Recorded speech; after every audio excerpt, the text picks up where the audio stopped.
Welcome to the Not Unreasonable Podcast. I'm your host, David Wright, an actuary and reinsurance broker. This is a show of interviews with people who have something to teach us about managing our businesses and ourselves. There's a lot to learn out there, folks, so let's get to work.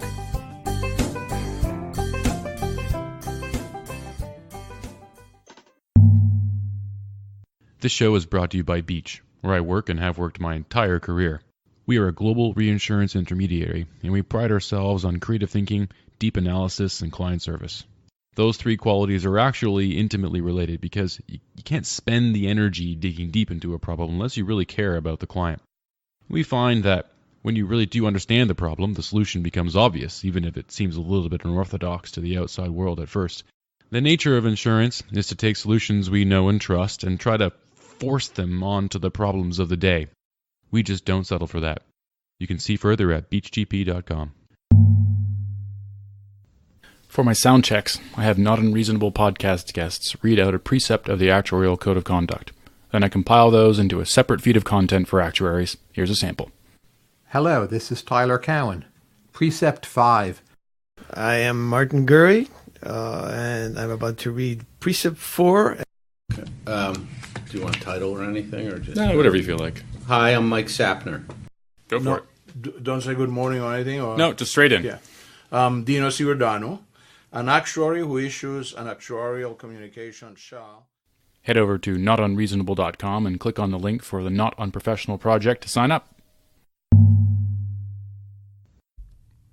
My guest today is Tyler Cowen, professor of economics at George Mason University, blogger at marginalrevolution.com, host of the Conversations with Tyler podcast, and author of numerous books, the most recent of which is Big Business, A Love Letter to an American Antihero, which we'll be covering today. Tyler, welcome back to the show. My pleasure.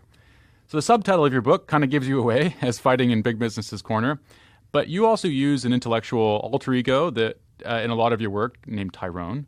And I think of Tyrone as a clear-thinking, North Central Jersey working-class intellectual insurgent.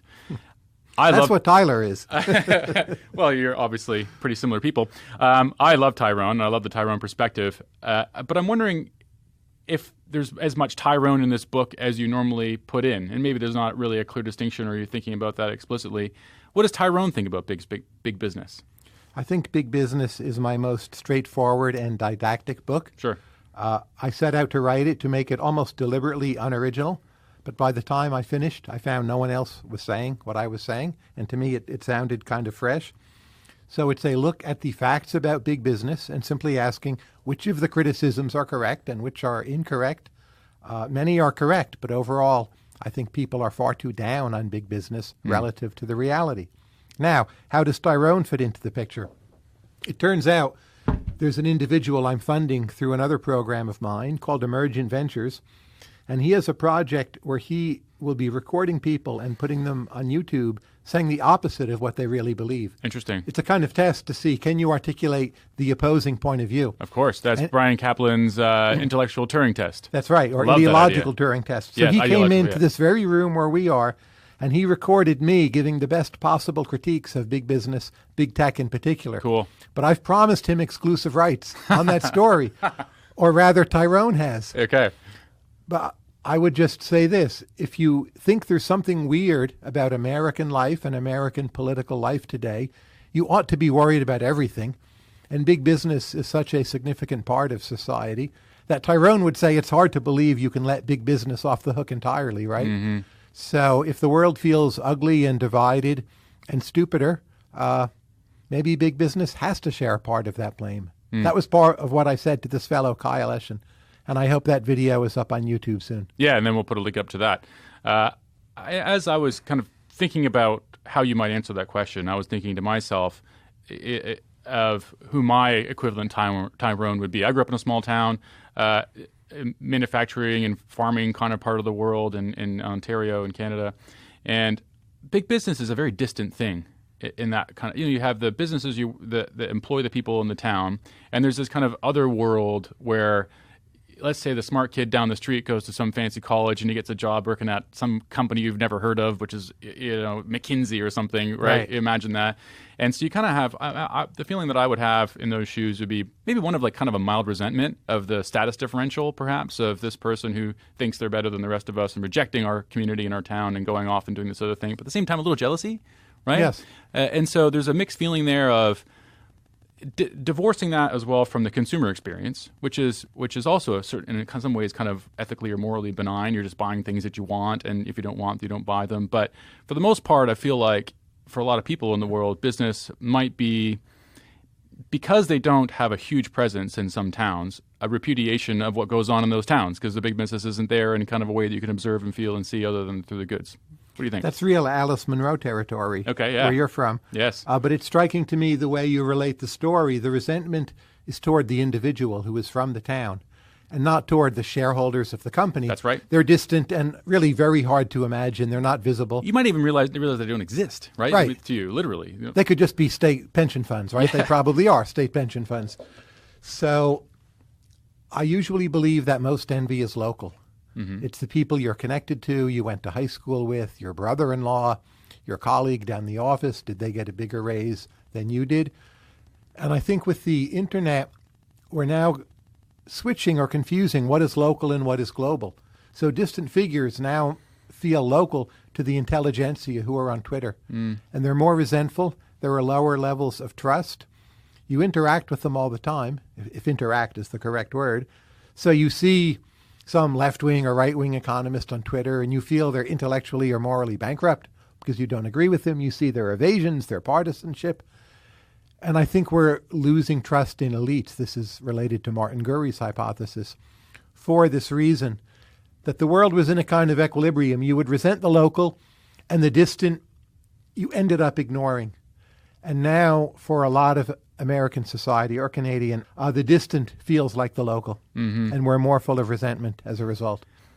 Another thought that I was kind of thinking about was where business fits in kind of like, let's call them the social primitives. Like, what are the different relationships a person has? So you have, your kids. That's one that's distinct from everything else. You have this sort of, nuclear family, which when you're an adult, it's much more of like a continuum, I think, from parents to siblings to sort of other people in your tribe, extended family. There's less of a distinction there. And then that's a community kind of feeling.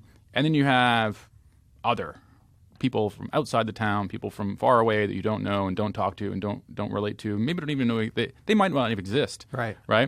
And business doesn't really fit into one of those categories. It's sort of something else. And I was struck by a quote that or I don't think you just made reference to a quote which I looked up later by Montesquieu, saying that commercial culture really changes how we view that other category. That's right. So what do you think about my little categorization of social primitives and this idea that business is kind of weird warping of the other?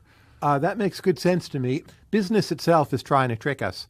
So if you go into a Target and you buy something, the cashier is told to smile and be nice to you. I'm not saying they always manage that, but in theory, that's how things work at the retail level. Yep.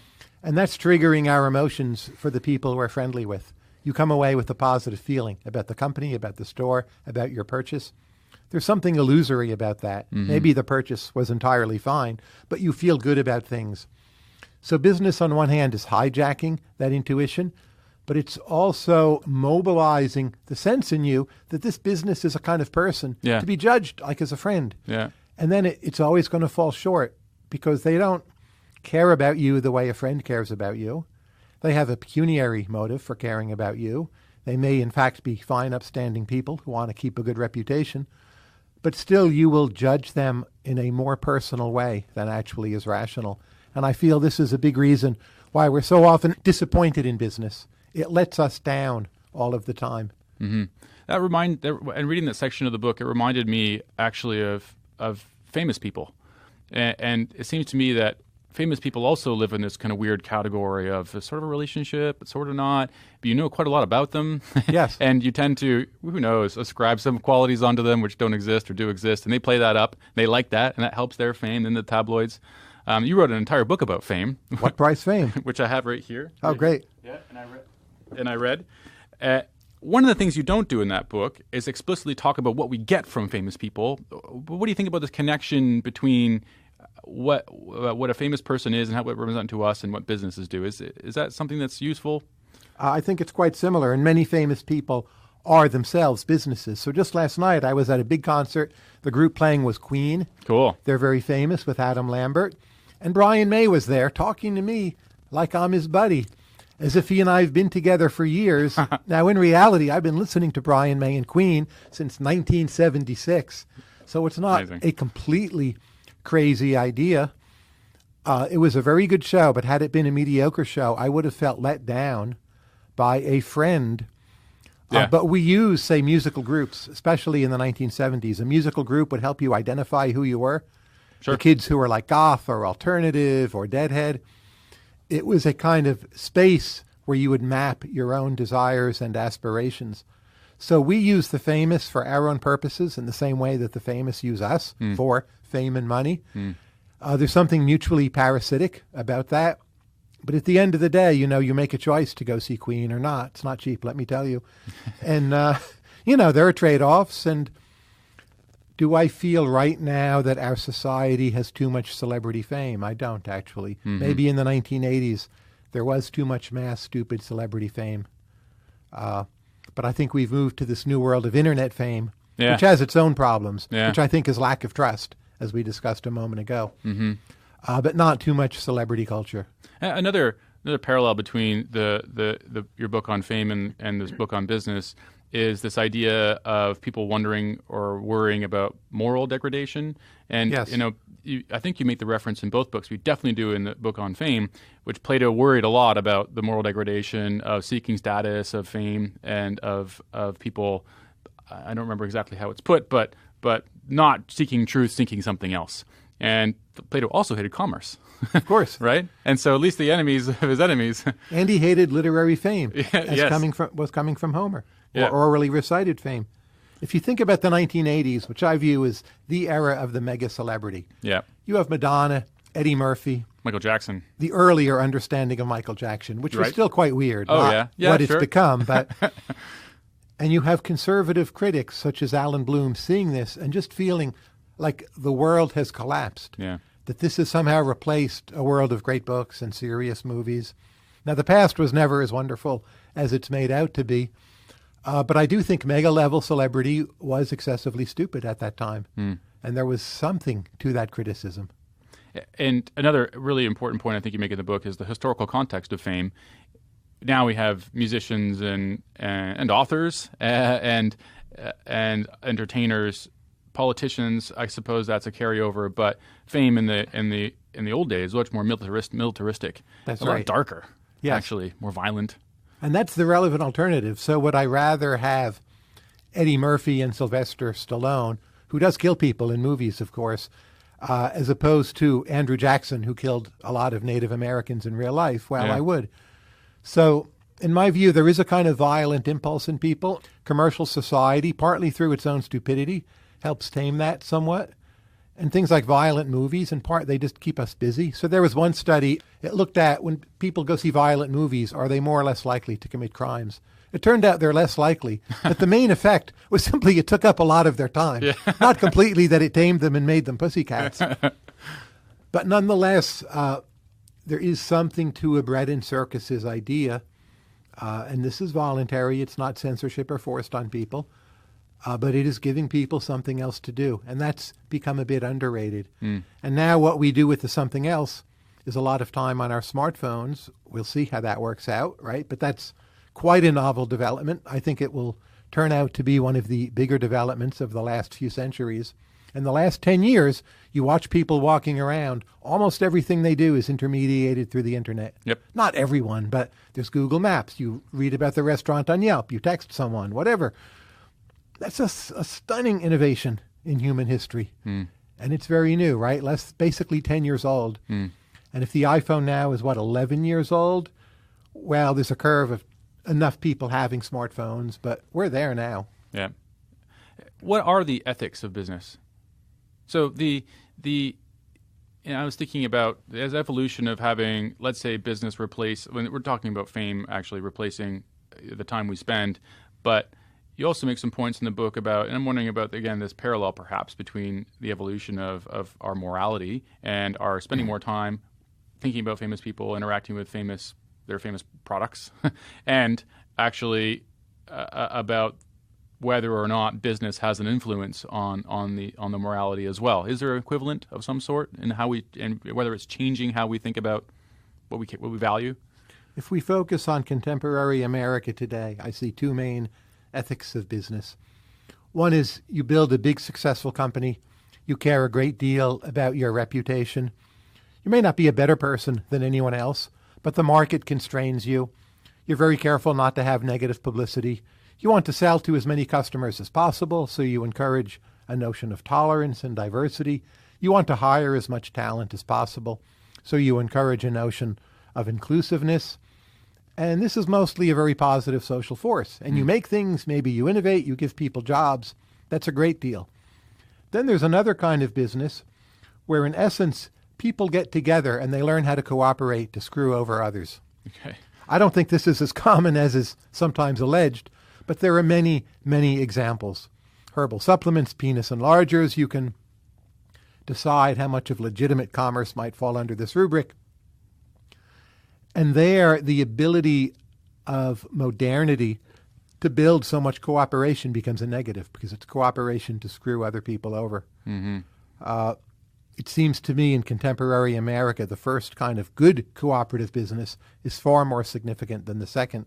But we need to recognize both exist. Then maybe there's a third type, which is sort of a basically honest business, but always you have parts of it at the margin looking to break various laws, or at the margin not help a consumer or grab something they shouldn't. There's plenty of that too. I think often the owners are trying to constrain that, and it's the employees who are the fraudulent ones. There was a recent story trying to estimate when you have people deliver food to you, like Uber Eats and other food delivery services, how often does the driver take some of the food and just eat it? Yeah. People disagree as to the number, but the candidate estimate seemed pretty high to me. Really? Yeah.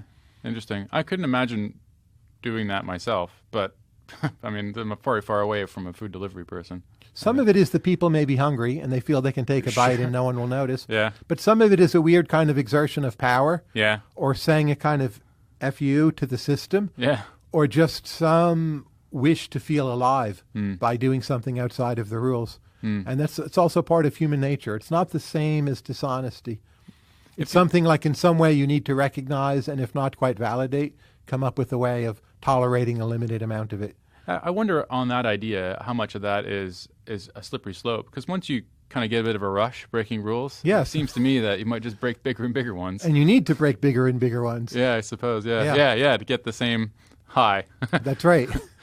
For the most part, though, I think that, and this is the point you make in the book, that organizations actually, it could be argued, impose or encourage moral progress, ethical progress. You make the point in the book about gay rights, for example, in organizations, and actually they can lead a lot of the rest of society in things that ultimately the rest of society does catch up with. It made it feel normal to people. So when the Supreme Court ruled in favor of gay marriage, people are like, oh, big business had recognized this years ago.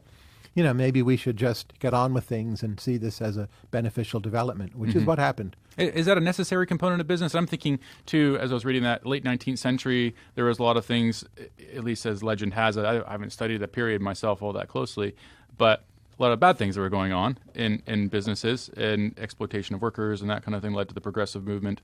Was it different then, or was there an even earlier period that was even worse, and actually the kind of the ethical progress of business has always been up and to the right? I don't think tolerance is a necessary condition of business. I think you have ethnically or racially or religiously torn societies where in some cases business or some businesses decide to take one side rather than another. So like in Northern Ireland, you would still have, I believe, Protestant and Catholic funeral parlors, and this makes those divisions in turn more focal. That is a possible equilibrium. You see it in a number of historical cases.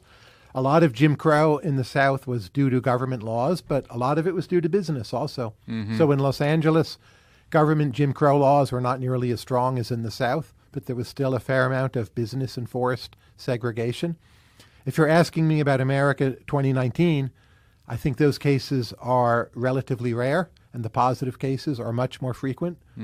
But again, my book is not an apology for business in all matters. It's saying, let's look at the facts. The facts show there are plenty of cases where businesses are racially divisive. Northern Ireland, one example there.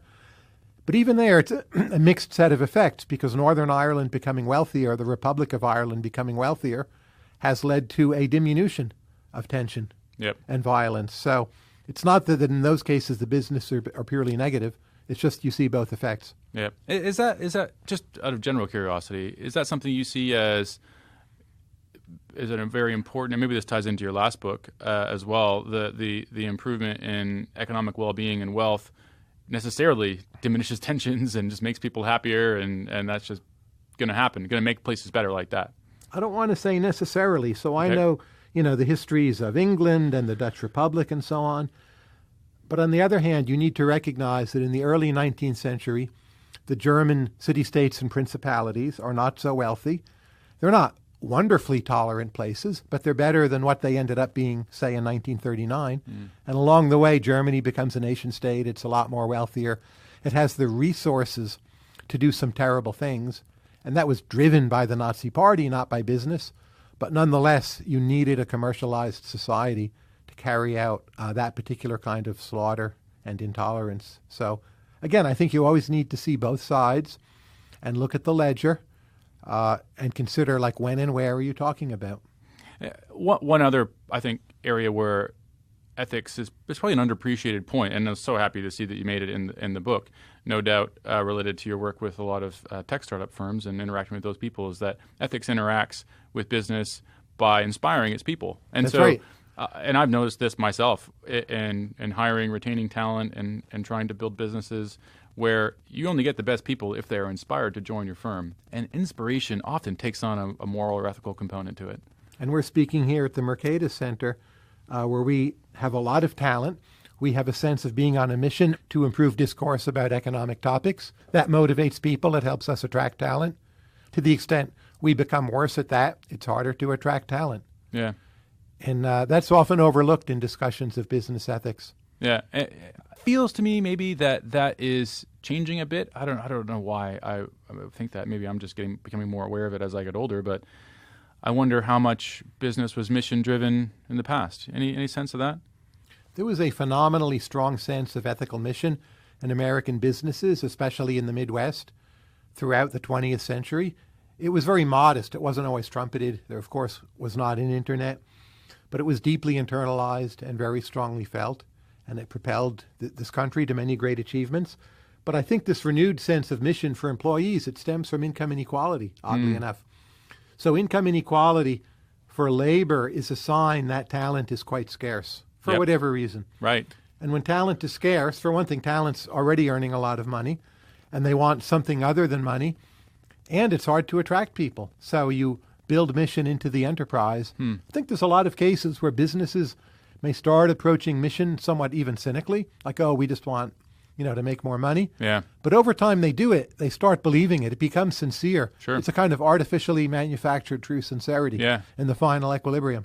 Well, if the weighted average of the sentiment of all the employees in a certain direction, the firm will move in that direction. And over time you'll attract bosses who are in accord with that, possibly even shareholders. Yeah. And this, to me, is really a striking development. But the link to income inequality, I think, is not typically recognized. That's interesting. And are CEOs different then? Because if you need to have this mission for the firm to, so let's put to one side the cynical CEO or leader. Do you have a different kind of CEO than you had in the past who can generate a mission or inspire people to follow a mission? John Mackey at Whole Foods would be a good example of that. So many vegetarians and vegans are loyal to Whole Foods because it goes out of its way to give you those offerings. Yep. Even though the net effect of Whole Foods may be, well, people buy and consume more meat, right? Right. It's a very attractive supermarket. They have dry-aged beef. My local Safeway does not have dry-aged beef. I think there's a big difference between consumer-facing firms and business-to-business firms. And the consumer-facing firms have a whole series of public relations issues that business-to-business firms usually do not. Right. And I think with the Internet, you have, in a sense, more business to customer-facing activity than you used to, and reputations online and social media scandals or praise. And that's made a big difference. It's easier, I think this is probably the case, that it's easier actually to get access to the customers at scale. Now, with the smartphone revolution, as you're pointing out, you can publish an app and you can instantly connect with millions and millions of people. Whereas before, it was pretty hard to do that. Or even if you're just a third-party seller on Amazon, you have 17 used books in your closet, and each one is worth $70. Yeah. And you put them on Amazon, and that's your job number 4. You may not be reaching a whole lot of people, but that was not at all possible until recently. Yeah. You speak in the book about the changes in CEO compensation. And so the question that you ask in the book and answer is whether CEOs are overpaid. And part of the answer includes a description of kind of how CEOship has changed. So maybe talk a bit about your thoughts on whether CEOs are overpaid. Well, the main way CEOs are paid at the top level is with equity and options. Yep. Right? And that's to incentivize people. That makes perfect sense. But that means if the stock market does well, CEOs are paid more. And that's exactly what we see in the data. The stock market and CEO pay rise more or less in lockstep. I'm not in the book trying to argue that's necessarily moral. Right. But it's not mysterious. It's not based on ripping anyone off. It's a pretty natural process of supply, demand, and incentives.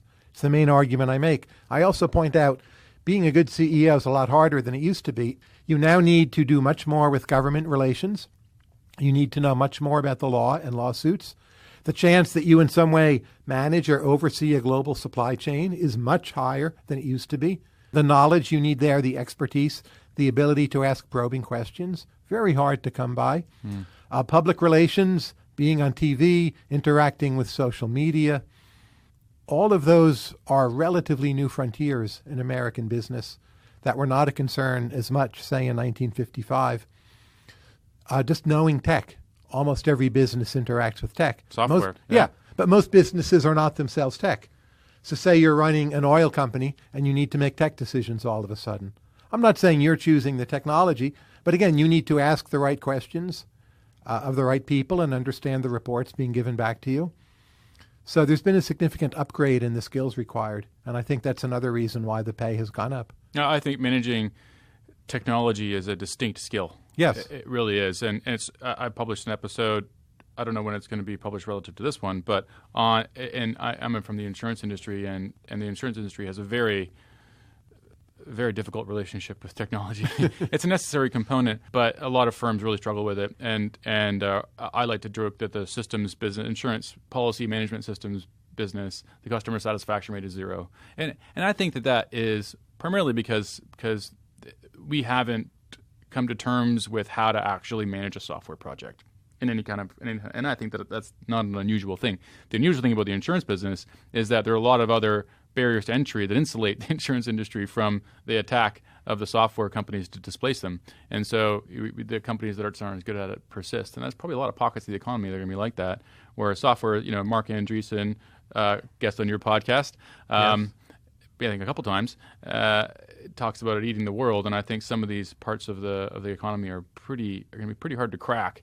And the result of that actually is quite a lot of pain for the people in the industries themselves, because they don't have the right kind of organization to succeed. The same is true of universities, which tend to be fairly bureaucratic, Right. but they need more and better tech all the time. They don't have the cultural dynamic to necessarily be good at it. Think tanks, research centers, many nonprofits, very similar issues. They're not at the point where they're choosing CEOs on the basis of how well do those people grasp tech. But you wonder if someday, at some point, more of them might get there. Well, and something is true to the extent that companies that don't pursue it fail. Yes. Right? And so there'll be somebody else going to show up with a new company and a mission and better at software and boot them out. That's right. Right. Well, you make reference quite a lot, and I really thought this was interesting, to some literature on managerial quality. Now, in this case, in talking about the difference, how much management quality matters to firms, and software isn't a part of this, maybe not yet to the survey that I could tell, but maybe talk a bit about Bloom's work and what you think of that. Nicholas Bloom, John Van Reenen, and some other researchers have gone out and tried to discover what are the determinants of why some firms are more productive than others. Even within a country, within a sector, it's pretty common for the higher productivity firms to be 2 or 3 times more productive than the lower productivity Amazing. firms. It's a big difference, right? Massive. And that's with the same typically physical technologies Yeah. at Controlling their disposal. Yeah. Yeah.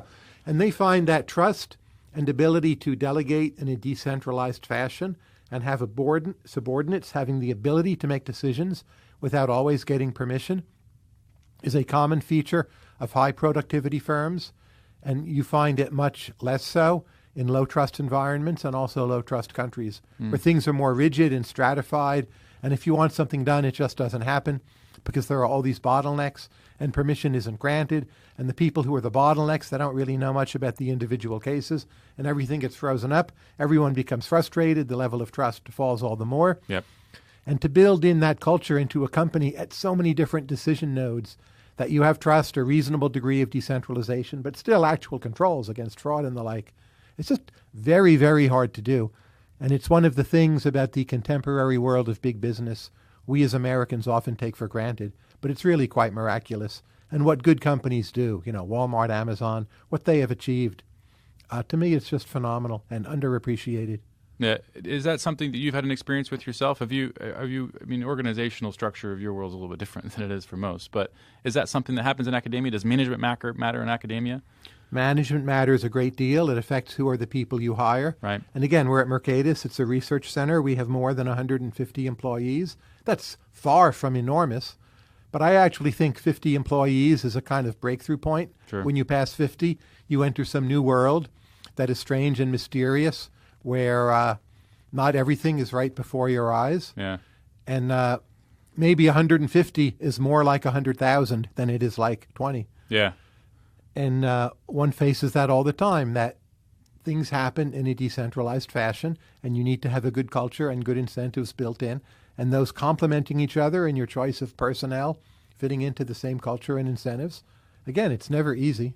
It amazes me how actually, and in my career as a manager of people, which I am, how hard it is to create continuous cohesion, social cohesion, Yes. among people. And one of the parts about your book that I was so happy to see it, I was looking for it. I would have asked you all about it on the podcast if you didn't say it. But how much actually more cohesive corporate life, business life is than home life. Yes. I mean, it's hard to maintain good relationships with people. It is. And if you're thrust into, let's say, a family with somebody you don't like, it's not going to go well. Or even if it's someone you do like or love. Yeah. That in some ways raises the stakes, and it makes certain kinds of cooperation harder. Sure. Because there's so much on the line.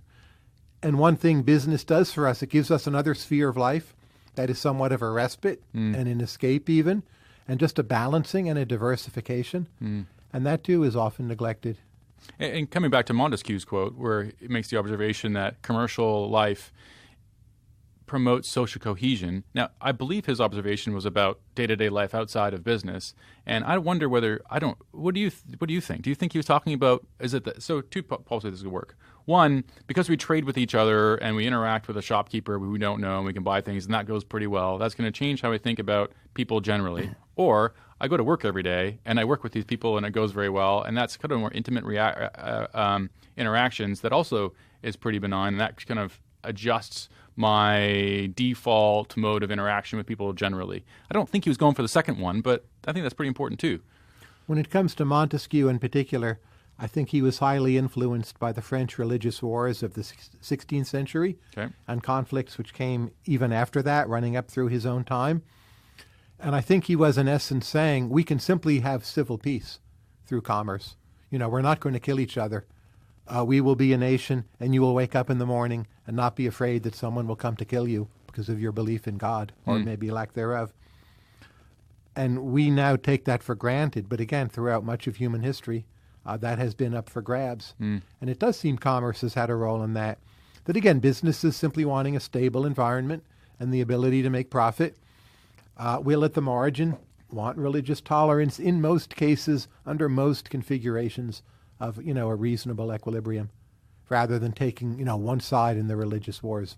Do you feel like the life inside of a well-functioning company, will it influence your life outside of it?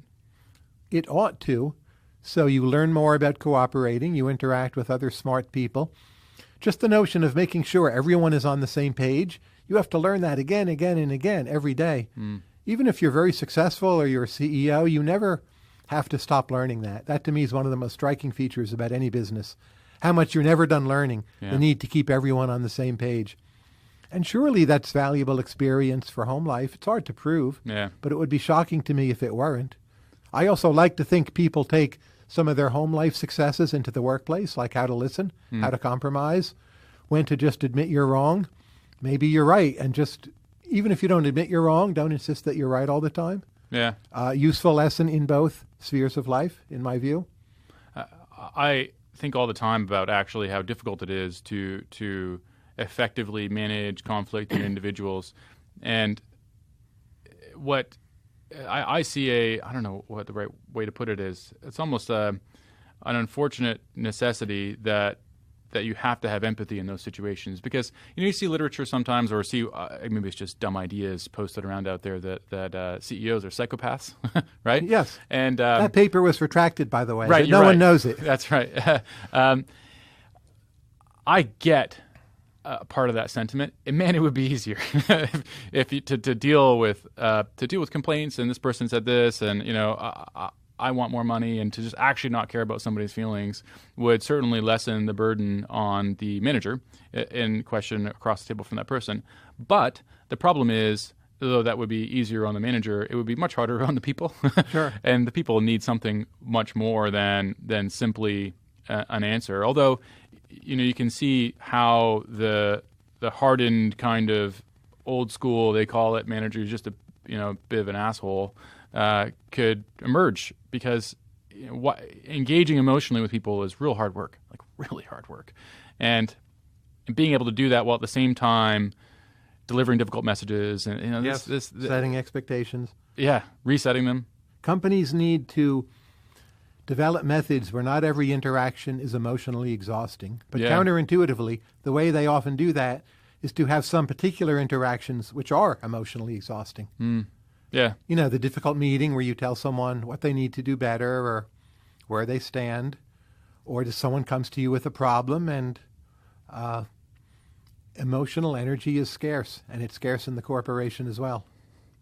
So I'm going to come down to my first Straussian reading of this book. Good. I've got a few of these to get through.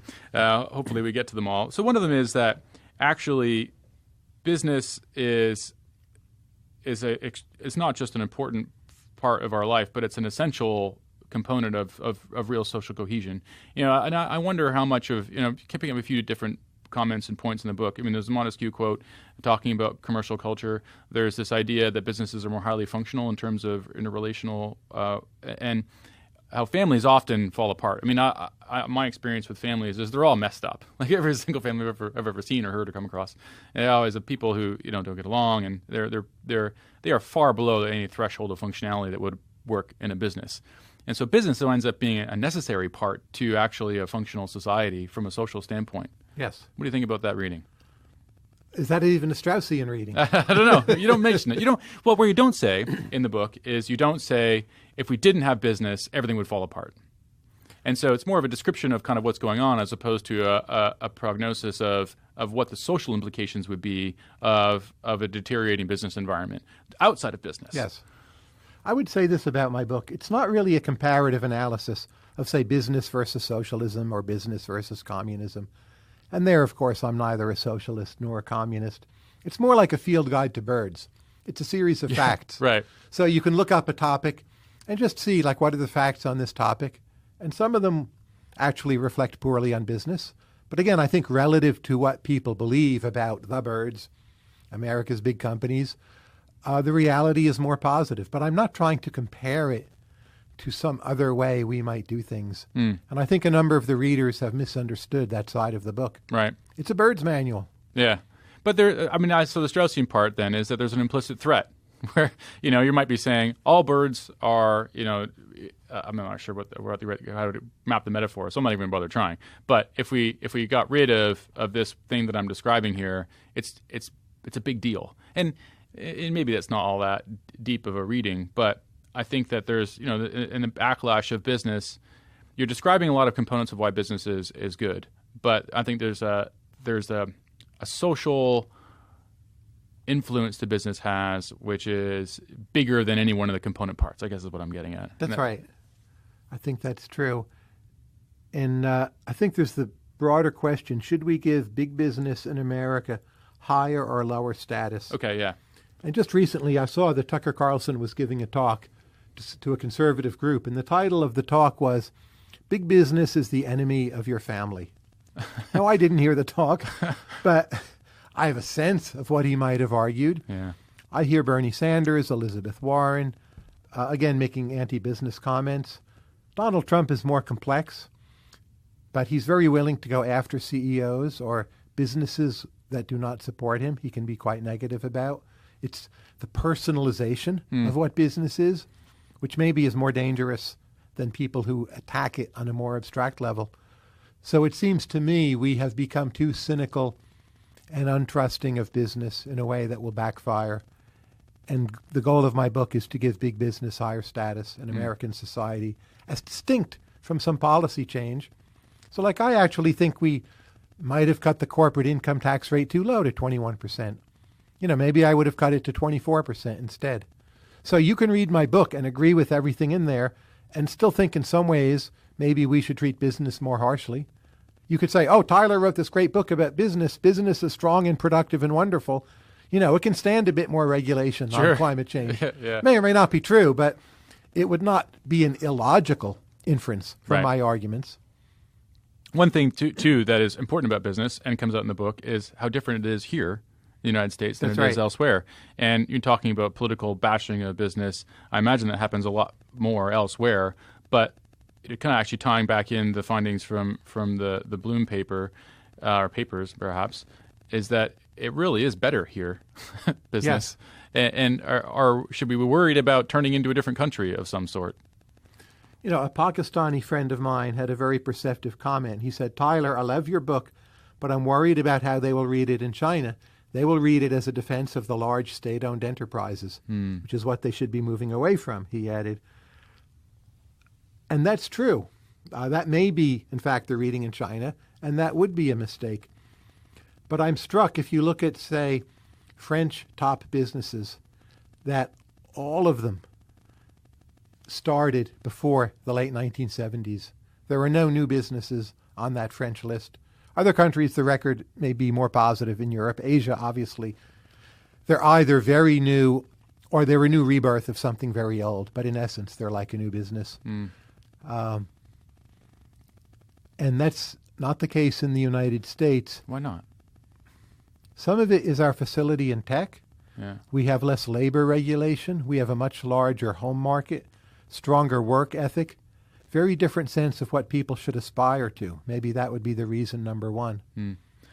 It seems to me a healthier, by healthier in some ways, I actually a bit more indifferent relationship between large firms and government, where it seems to me there's a lot more protectionism in smaller countries. Correct. And one of the things I was wondering about is whether this relationship between business friendly and larger and business, I mean, it's I have to make the distinction, I suppose, between market friendly and business friendly, right? When the market's good, because the market is what generates these businesses, but being business friendly could mean coddling the business, protecting the business. That's not actually good for the market or for consumers. The idea of national champions is harmful. Yes. And I think in so many smaller countries, you've had the political leaders and the business leaders. They all went to the same high school. They know each other. Right. There's something incestuous there. You look at the United States, it's so large. So Mark Zuckerberg's upbringing and the upbringing of the major politicians in Washington, they're really almost completely unconnected. Mm-hmm. Now, I think Zuckerberg and Kushner, they both went to Harvard, not in the same year, but like sort of around the same time. And not that there's no connections. But even within the elite, for the most part, people did not grow up knowing each other. And you compare that to, say, Austria or most other European countries. France is highly centered in Paris. Very different story. You have more centers of independent thought, creativity. There's less of a sense of we're just going to sit down at a table and work out some arrangement here because we already know and trust each other. What percent of the – so actually I'll ask the question first. Is there a gap on, I call it a per capita incidence of big business between America and the rest and other countries in the world? America and China now stand out for having very large companies, globally successful. Chinese are starting to become globally successful. That will continue. and everyone else is far, far behind. Okay. I suspect in due time India will join that club, and it will be 3. Yep. The most successful German companies are at great danger from Chinese competition. They are, if anything, in defensive mode. And I don't see any European nation remotely in the same league. The notion that the number one contender is United Kingdom, maybe soon to be Great Britain, maybe soon to be England, doing Brexit, good for them. But the fact that they're next in line for global fame is highly worrying for the rest of the world. How about Asia? Japan, South Korea, Singapore? Again, they have, it differs country by country. Japan has a serious shortage of creative new firms comparable to Toyota or the old Sony, which is now actually mainly an insurance company, I believe. South Korea has strong recent performers, but they are far too concentrated, and they're leading, chaebol conglomerates.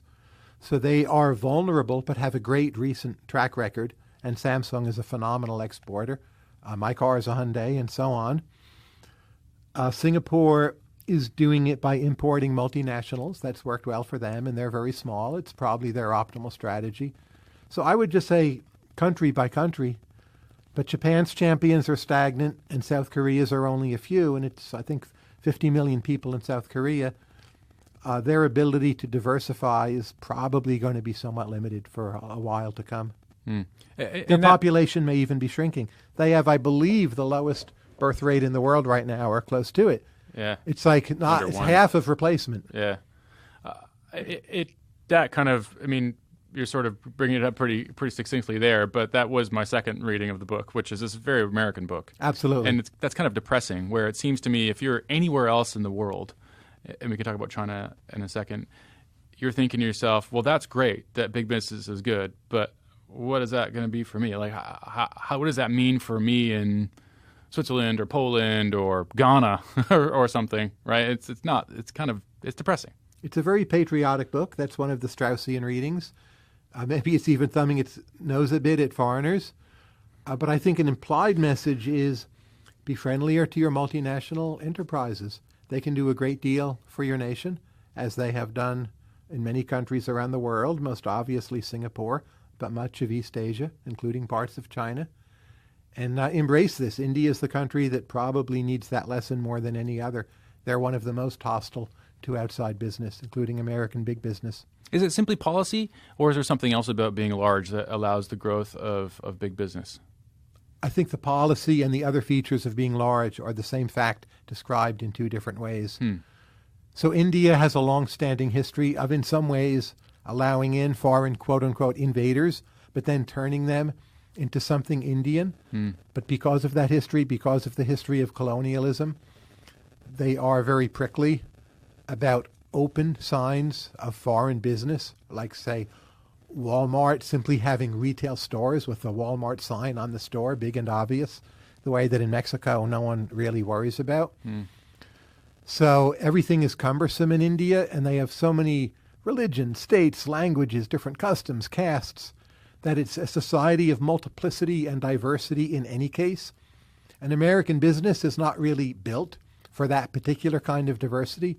It's built for large markets that you can move into very rapidly. Whereas you take Mexico, well, there are multiple languages, but Spanish is a kind of ruling language for commerce, and different parts of Mexico. The state governments differ a great deal in terms of rules of law and how they treat their drug gangs and so on. But there is a kind of Mexican business model you can just put into Mexico and let it rip, and Walmart has done that.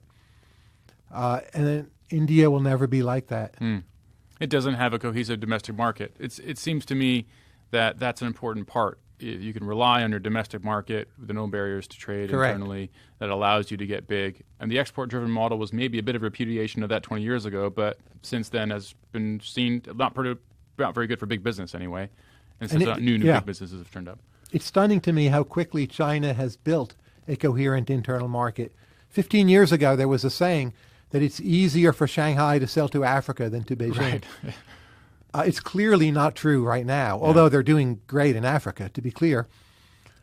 But the extent to which Chinese big business has made China a single internal market, again, Tibet and the Northwest aside, has been one of the most impressive things about Chinese economic growth. In addition to just rising wages, GDP, and all that, movement into the cities, everyone knows that story. But the internal market becoming a single thing has just been astonishing and positive. So how about an analysis of China compared to America and maybe other places, the idea of crony capitalism, which is discussed in the book and obviously rejected in the book. We can come to that as well. But I'm curious about whether crony capitalism exists anywhere and in the form that people are worried about, that business controls the government. It seems to me that the reverse is actually what tends to happen. Is there such a thing as actual crony capitalism as it exists in the minds of its I don't know, I guess its proponents, or not proponents, but as warriors? Well, there's a lot of different countries in the world, and I'm reluctant to make any claims about all of them. If you look, say, at China, it seems to me the state-owned enterprises, more and more over time, are becoming a truly dominant interest group behind the Communist Party itself, which, of course, is in charge. And they are somewhat close to the classic model of crony capitalism. If you look, say, at Russia, I don't feel I understand their political economy very well. But it's sometimes remarked, Russia has a whole bunch of billionaires and no millionaires, and that's unhealthy. And the oligarchs and Putin interact in some mysterious fashion, or I think they're more worried about him than he is about them. Yeah. But in some way they constrain what he does and what happens there. A lot of Western Europe is more crony capitalist, I think, than the United States. We have a tradition of populism and also federalism. Being stronger in the U.S. means often it's the most negative state about big business that gets its way for the whole nation. So I would just say there's a lot of diversity. You need to look at every single case. But especially for the United States, the pure model of crony capitalism, I think, is far overrated. Business is really not running the show. Maybe, the healthcare sector would be our worst case of that. So if you look at hospitals and what people call big pharma, on a wide range of issues, they have too much influence, and that makes many things much too expensive for American healthcare consumers. And that's somewhat the model of crony capitalism. Not true for most other American sectors. But again, I always say, look for the cross-sectional variation. Yeah. And healthcare at least is mediated through a populist sentiment, which is we want more healthcare.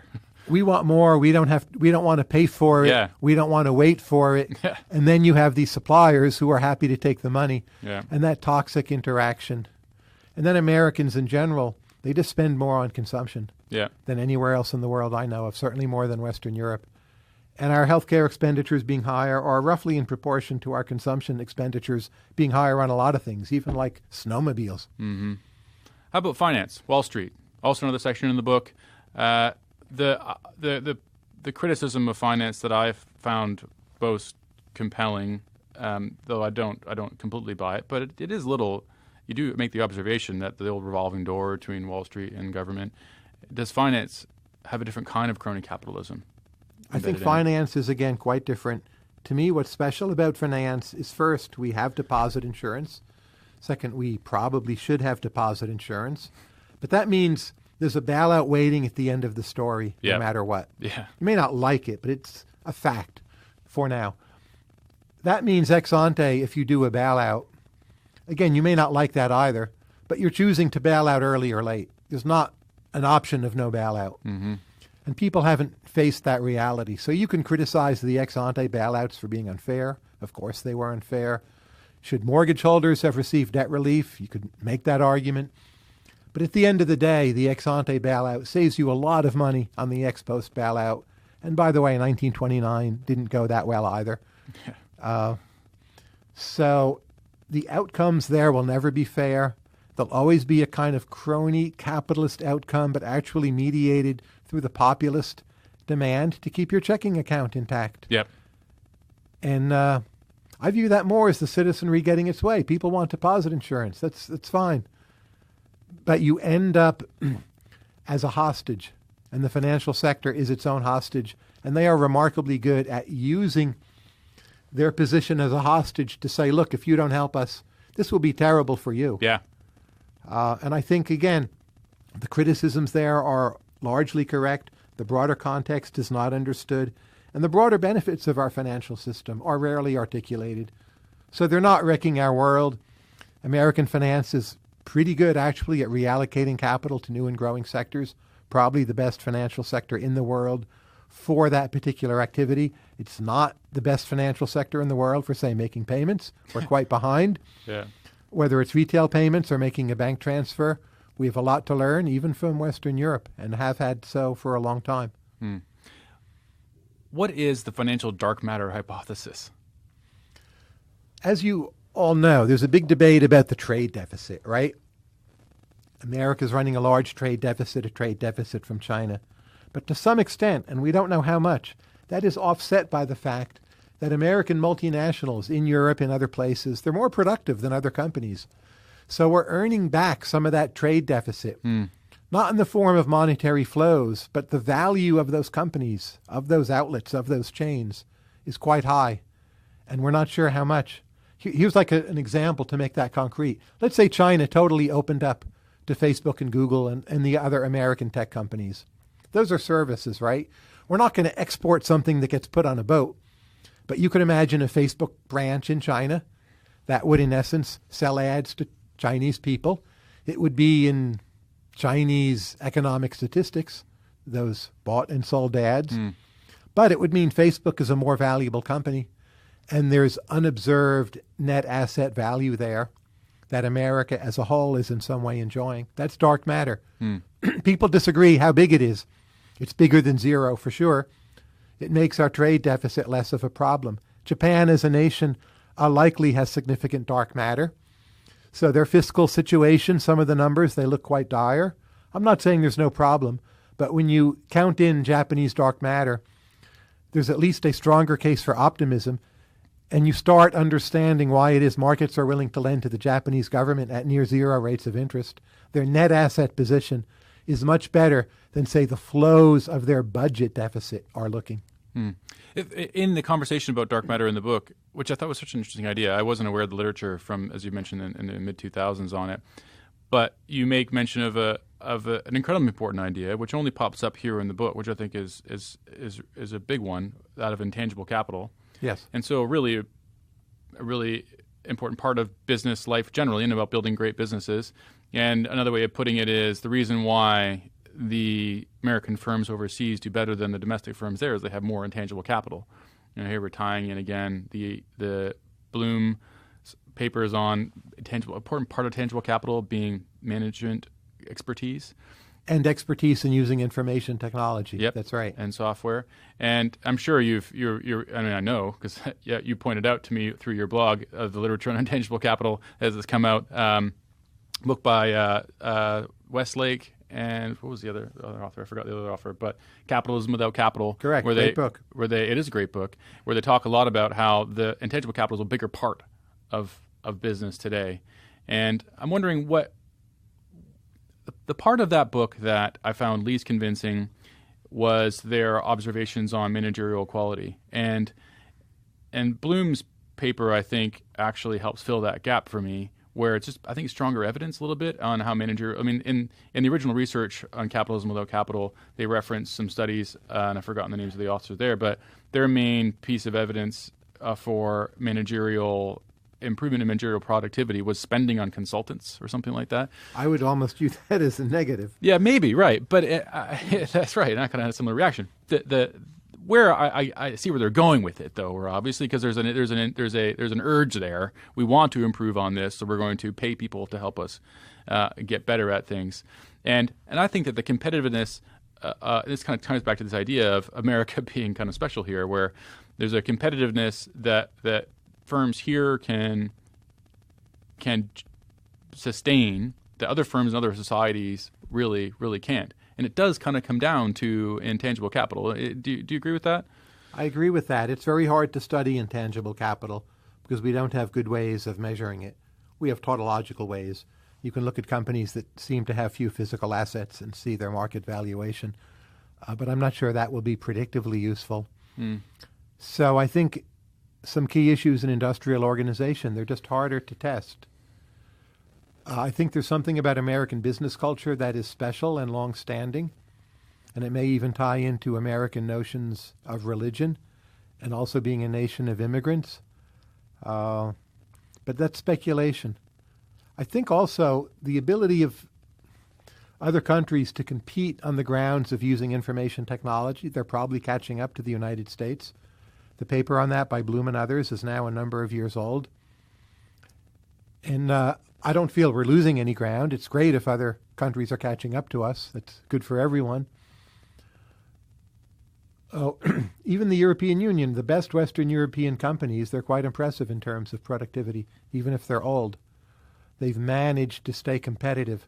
And why is that? There seems to be something special about European cultural capital that I find people underrate when they talk about Eurosclerosis, high youth unemployment. Oh, that's true, high debt. But the companies have something special that's intangible capital. It comes from this long-standing heritage of European civilization. And it's an underrated strength of the EU that is present in these stocks, but you don't see in the flows.